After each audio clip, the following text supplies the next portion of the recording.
ఎప్పుడైనా ఇలాంటి ఆర్టిఫిషియల్ తామర పూలు తయారు చేశారండి? చూడ్డానికి చాలా కలర్‌ఫుల్‌గా ఉంటుంది. పండగ టైంలో తప్పకుండా ట్రై చేసేయండి. చూడండి ఇక్కడ నేను ఒక అరిటాకు తీసుకున్నానండి. మందంగా ఉన్న ఆకైతే తీసుకోవాలి. ఇప్పుడైతే ఒక మీడియం సైజ్ ఉన్న క్యాప్ తీసుకొని ఈ విధంగా రౌండ్ షేప్‌లో అయితే ఈ విధంగా లైన్స్ అయితే వేసుకొని కట్ చేసుకుంటున్నానండి. మనకు ఎన్ని కావాలో అన్ని విధంగా కట్ చేసుకొని తీసుకోవాలనమాట. కట్ చేసిన తర్వాత చూడండి చిన్న పీసెస్‌కి అయితే ఈ విధంగా మిడిల్‌లో అయితే హోల్స్ అయితే పెట్టుకుంటున్నానండి. చిన్న నైఫ్ తీసుకొని ఈ విధంగా చిన్నగా ఉంచుకోవాలనమాట. హోల్స్ అయితే ఈ విధంగా పెద్దగా ఉంచుకున్నట్లయితే ఖచ్చితంగా అదైతే చిరిగిపోయే ఛాన్సెస్ ఉన్నాయండి. జస్ట్ ఇలా మనం రంధ్రం అయితే చిన్నగా ఉంచుకోవాలి. ఉంచుకున్న తర్వాత మనకు అందుబాటులో అయితే ఇలాంటి వైట్ పూలయితే ఉంటాయి కదండీ! నంది పూలనేవి. ఇవైతే చాలా బావుంటుంది. అందంగా ఉంటుందనమాట. అచ్చం ఆర్టిఫిషియల్ లాగా ఉంటుందండి.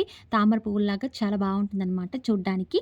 దీని ప్లేస్‌లో ఒకవేళ ఇది కూడా లేకపోతే మీరు చామంతి పూలు కూడా ఉంచుకోవచ్చండి. ఈ విధంగా అంతా ఈ పూలనైతే మిడిల్‌లో అయితే ఈ విధంగా సెట్ చేసుకుంటున్నాను.